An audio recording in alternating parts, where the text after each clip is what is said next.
अब जब मुसलमान को देख लो कहीं भी पीट दे कोई पकड़ के, क्या था बनी कोई टोपी रखी सिर पे, पीट दे भाई से खामे खानू, क्या था भाई गोश्त ले रहा था, बीजेपी को नहीं जीतने देना, वोट दो वोट दो। अब जब भैया उन्हें देने से अच्छा है अपने को तो जो अपने लिए बोलता है। और कोई दिखाई नहीं देता, खुले साथ है भी लोग। एमआईएम यहाँ से मुश्किल से 2000 या 3000 वोट भी नहीं पकड़ पाए। जीत पाए जी, हम तो इलेक्शन जीत पे लड़ रहे। फाइट तो हमारी भाजपा से सीधी। कोई नेता नहीं बोलता जी, ओवैसी साहब बोलते हैं। क्या है वो टाइम बता देंगे, कम से कम 5 लाख के लगभग जी। ये लोग पैदल भी पहुंचेंगे सर। लोकसभा तो वोट नहीं काटते जब क्यों हार गए, जब जीत जाते। अब ओवैसी लड़ रहे तो ओवैसी वोट काटना आ गया, ओवैसी लड़े नहीं जब भी हार गए। मीरापुर विधानसभा में 20 नवंबर को वोटिंग होनी है। इसी को लेकर तमाम पार्टियों ने सर से लेकर एड़ी तक का जोर लगा दिया है। जगह जगह पर नुक्कड़ सभाएं हो रही हैं, तमाम पार्टियां मेहनत कर रही हैं। अब देखने वाली बात ये होगी कि आखिर ये वोटर किसके पाले में जाते हैं। फिलहाल तेवड़े में मौजूद हैं, यहाँ पर अभी एमआईएम की एक नुक्कड़ सभा हुई है। यहाँ कुछ समर्थक मौजूद हैं, थोड़ा सा इनसे भी जानने की कोशिश करते हैं कि एमआईएम के नेता वोटरों को लुभाने के लिए किस तरह की बातें करके जा रहे हैं, और क्या वाकई असदुद्दीन ओवैसी की पार्टी पहली बार यहाँ उपचुनाव में उतरी है, क्या वाकई लोग उनके साथ है या नहीं है। यहाँ के लोगों से जान लेते हैं। क्या नाम है आपका? जी मेरा नाम है कादिर। अजय हम नेता नहीं देख रहे, हम तो देख रहे हैं ओवैसी साहब को, बस हम तो उनके साथ हैं। मतलब ये कहाँ से आई कि हम नेता नहीं देख रहे, हम ओवैसी को देख रहे हैं? यहाँ से ही उनके जो भी यहाँ पे हमारे साथ होता है इंडिया में, गलत होता है मुसलमान के लिए, वो सब वही तो बोलते हैं हमारे लिए। कोई और नेता नहीं है बोलने वाला मुसलमान के लिए, खाली एक ही नेता है। कोई सा भी बिल हो, कोई सा भी कानून हो, सब वही फाड़ते हैं संसद में। ये तो हमारी वोट ले, अपने घर जाके बैठ जा। एक कह रहे कि चंद्रशेखर भी तो आपकी आवाज़ उठाते हैं। जी कोई नहीं उठाते, कोई नहीं उठाते हमारी आवाज़, तो इनके अलावा कोई नहीं उठाता। हम सब इनके साथ हैं, ओवैसी के। ये किसी को भी भेजते हैं हम उन्हीं के साथ हैं, ओवैसी को वोट देंगे। अखिलेश यादव तो बड़े नेता होते थे आपके, बड़े हमारी पीढ़ी दर पीढ़ी उन्हें वोट देते आगे, हमें कोई फायदा नहीं हुआ। अब जब मुसलमान को देख लो कहीं भी पीट दे कोई पकड़ के, क्या था बनी कोई टोपी रखी सिर पे, पीट दे भाई से खामे खानू, क्या था भाई गोश्त ले रहा था, नुक भाई तो गाय का गोश्त था भाई, से भी पेल दो इसे भी। देखो जहाँ कहीं भी बुलडोजर हमारे पे चल रहे, बोलने वाला कौन है हमारे लिए? बोलने वाला जो है वो है क्या नाम, ओवैसी साहब। हम तो क्या नाम उन्हीं के साथ हैं, उन्हीं वोट देंगे। यहाँ एमआईएम के नेता आए थे, प्रचार करके गए हैं, किन मुद्दों पे वोट मांग रहे हैं, क्या वोटर को लुभाने के लिए क्या कुछ कर रहे हैं? देखो जी मुद्दा तो यही है कि भैया मुसलमान को परेशान जिस तरह से करा जा रहा है, इनके लिए क्या नाम आवाज़ उठाने वाला कोई नहीं है। अगर हम उन्हें वोट देंगे तो वो क्या नाम हमारे लिए आवाज़ उठावेंगे। हमने इसलिए उपचुनाव में बहुत सारे प्रत्याशी मैदान में हैं। कई लोगों का कहना ये कि पहली बार चुनाव लड़ रहे हैं तो कहीं ना कहीं बीजेपी को फायदा पहुँचाने आ गए। अब देखो जी बीजेपी को फायदा हो इससे किसी को, हम तो ओवैसी को वोट देंगे। अब पहले भी ये था कि भाई बीजेपी को नहीं जीतने देना, वोट दो वोट दो।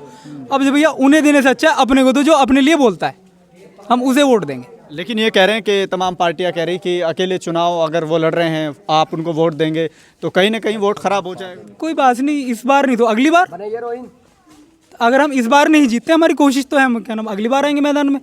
लेकिन यहाँ कई लोकल प्रत्याशी हैं, वो भी बता रहे हैं कि हम बहुत अच्छे खासे वोट ले जाएंगे। लोकल भी कोई नहीं बोलता मुसलमान के लिए, हम तो ये चाहते हैं कि मुसलमान के लिए बोलने वाला हो, और वो जो है क्या नाम वो है क्या नाम ओवैसी साहब, उनके अलावा कोई बोलता नहीं है। तो जैसे यहाँ चुनाव प्रचार में लगी हुई हैं तमाम पार्टियाँ, क्या कहेंगे? जैसे यहाँ एमआईएम के लोग आए थे, किस तरह के वादे करके गए हैं? वोट देंगे। मतलब क्यों देंगे, क्या चीज़ें अच्छी लग रही है आपको?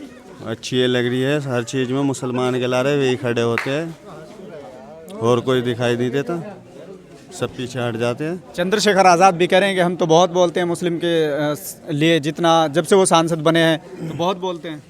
भाई बोलने को तो कुछ भी बोल लो, लेकिन आज तक दिखा तो कुछ है नहीं करता हुआ। अभी बीते कुछ दिन पहले चंद्रशेखर आज़ाद तेवड़े में आए थे तो बहुत सारी बातें बता के गए हैं। वो कह रहे हैं कि जहाँ मुस्लिमों का पसीना बहेगा मैं खून बहा दूंगा। वो सब कहावत है, सब कहावत है। क्या नाम है आपका? नावेद आलम। नावेद आलम। यहाँ चुनाव प्रचार करके गए हैं, कितना संतुष्ट है आप उनसे? पूरे संतुष्ट है जी हम तो। किस लिए? खुले साथ है भी लोग, ओवैसी क्यों साहब है? बस इसीलिए जो भी कोई मामला हो उसी में ओवैसी साहब बोल रहे। अच्छा। अभी वक्त बिल होया था उसमें वही बोल रहे थे, हर जी जहाँ मोब ब्लीचिंग हो वहाँ भी वही बोल रहे, तो हम तो नहीं ला रहे हैं। जैसे ये कहा जा रहा है कि मुसलमानों की पार्टी सबसे बड़ी समाजवादी पार्टी होती थी, कांग्रेस होती थी, आपके नेता राहुल गांधी है, अखिलेश यादव है, मायावती है, और अब चंद्रशेखर की बात भी कर रहे हैं, तो क्या उन पे विश्वास नहीं है आपको? विश्वास कैसा रहेगा? अभी चंद्रशेखर की बात है, देख लो 7 सीट मांगी थी ओवैसी साहब ने, 7 ही सीट दे दी थी जब भी गठबंधन नहीं करा। अच्छा, तो इन्हें तो वोट चाहिए और कुछ नहीं। लेकिन वो ये कह रहे हैं ना कि हमको अपना भी देखना है कि हम कितने पानी में हैं। चलो देख लियो, लग जाएगा पता। लेकिन ये कह रहे हैं कि आप यहाँ जो एमआईएम के लिए वोट करेंगे, वोट उनका ख़राब होगा। किनका? जो एमआईएम के लिए वोट करेंगे। पढ़े कोई बात नहीं, हो जाओ। हो रहा जी, हर बार ही हो रहा हमारा तो। क्या कह रहे हैं? हमारा वोट तो हर बार ही खराब हो रहा जी, हमें तो कोई भी इस्तेमाल करे चल दे। तो इस बार क्या होगा? इस बार तो जी एमआईएम हमारी। कैसे आ रहे हैं? क्योंकि यहाँ के लोकल के भी कई प्रत्याशी हैं और वो दावा कर रहे हैं कि एमआईएम यहाँ से मुश्किल से 2000 या 3000 वोट भी नहीं पकड़ पाएगी। ये गलत कह रहे जी। आपके हिसाब से कितना वोट लेगी? जीत पे जी, हम तो इलेक्शन जीत पे लड़ रहे। अच्छा, हार पे तो कोई इलेक्शन है ही नहीं हमारा। फाइट किससे है? फाइट तो हमारी भाजपा से है सिद्धि। भाजपा से? बिल्कुल। कई लोग अपनी अपनी दावा कर रहे हैं कि हमारी फाइट है। करे जाओ जी, उनसे क्या हो रहा। लेकिन यहाँ जो प्रोग्राम हुआ है, यहाँ जो लोग आए थे और क्या चीज़ें आपको बता के गई हैं, क्योंकि इस चुनाव में लगातार तमाम नेताओं की तरफ से वोटर को लुभाने के लिए बहुत बड़े बड़े वादे किए जा रहे हैं। यहाँ क्या वादे हुए हैं? यहाँ वादे तो बस यही हुई जी, सब कुछ देख लिए, इस बार इन्हें भी देख लेते हैं। हर बार सबको देख के सही कर लागी, जो भी कैंडिडेट होवे सारे ऐसे ही है यहाँ। कम से कम इस बार कम से कम खुल के तो हमारी पार्टी हमारी साथ है, तो इसी नाम पे वोट करेंगे? इसी नाम पे वोट करेगा जी। क्या नाम है? मोहम्मद उवैस उवैस जी। क्या लग रहा है, जैसे उपचुनाव को लेकर अभी यहाँ प्रचार हुआ है, क्या चीज़ें आपको अच्छी लगी और क्या क्या वादे करके गए हैं? हमें इनकी एक बात अच्छी लगती है जी, हम मुसलमान भाइयों के साथ हैं। यहाँ पे हर जगह दंगे होते हैं, किसी को खंभे से बांध के मार दिया, किसी को बहनों के साथ बलात्कार हो रहा है, कोई नेता नहीं बोलता जी, उवैसी साहब बोलते हैं। हम इसलिए इन्हें वोट करेंगे। लेकिन यहाँ जो और कई चीज़ें कही गई हैं और जो बातें कही गई हैं, उनको लेकर कितना संतुष्ट है यहाँ के लोग? अब तुम ही देख लो जी, छोटा सा प्रोग्राम था, इसमें 2000 की भीड़ थी कम से कम। तो इससे पता चलता है कि गांव तेवड़ा से भी काफ़ी वोट ले रहे हैं। काफ़ी के इलेक्शन में हम बने हुए हैं जीत के लिए ही। हम कई लोग ये कह रहे हैं कि तेवड़े से आपको मात्र 200 वोट भी नहीं मिल पाएंगे। ये इनकी गलतफहमी है जी। जिस दिन वोट डलेंगे और जिस दिन खुलेंगे उस दिन ये खुद देख लेंगे कि कितने वोट मिलते हैं यहाँ से। लेकिन कैसे जीत पाएंगे, क्योंकि आप अकेले चुनाव लड़ रहे हैं यहाँ से, एमआईएम और दूसरी भी पार्टियाँ हैं, लोकल भी प्रत्याशी है, कैसे जीत पाएंगे? देखो जी, हमारा तो एक कोशिश है जिताना और पब्लिकों की भी है। हमें तो एक वोट डालना है, वो सिर्फ पतंग पे डालना है। हमारा निशान है पतंग, हम वोट पतंग पे ही करेंगे जी, कहीं और नहीं जाने के। और सर 18 तारीख में ओवैसी साहब आ रहे, उससे सन सैलाब का पता लग जाएगा, जन सैलाब का क्या है वो टाइम बता देंगे। तो क्या जैसे अखिलेश यादव के एक ऐलान के बाद यहाँ पर मोरना में भीड़ लग जाती थी, जयंत चौधरी के आने पर यहाँ पंडाल भर जाते थे, चंद्रशेखर के लिए यहाँ मैदान भर जाते हैं, क्या ओवैसी के साथ भी इस तरह से भरने वाला है? सर जन सैलाब होगा, जन सैलाब जिसे कह रहे हैं। एक ऐतिहासिक रैली होगी इस विधानसभा पे।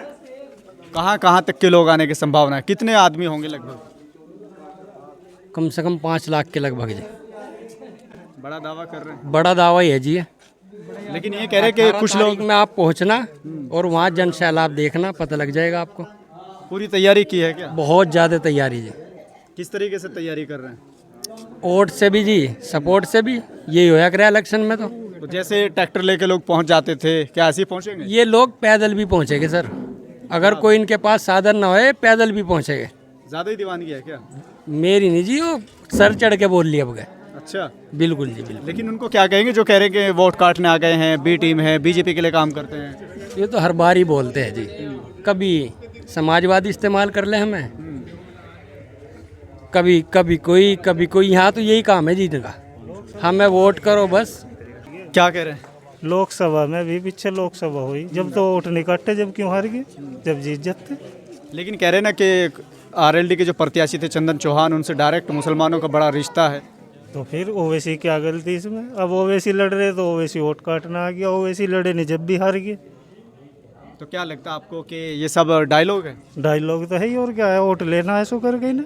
लेकिन जनता इस पे अमल कर रही है, जनता इसको सुन रही है, समझ रही है कि हाँ इस तरीके से अकेले चुनाव लड़ेंगे तो बीजेपी आ जाएगी। हम तो हम के ला रहे हैं सीधे, खुली बात है बिल्कुल। तो इस बार बीजेपी को नहीं हराएंगे? हमें नहीं हराना ना, हमें ठक्का लेना ही नहीं हराने का किसी के। हमें तो हमको जितानी। चलिए, तो ये थे एमआईएम के समर्थक। यहाँ अभी एमआईएम की एक नुक्कड़ सभा हुई है, उसको लेकर यहाँ के नौजवानों का रुझान क्या है नौजवान किन मुद्दों पर वोट करने वाला है वो सब आपने सुना है।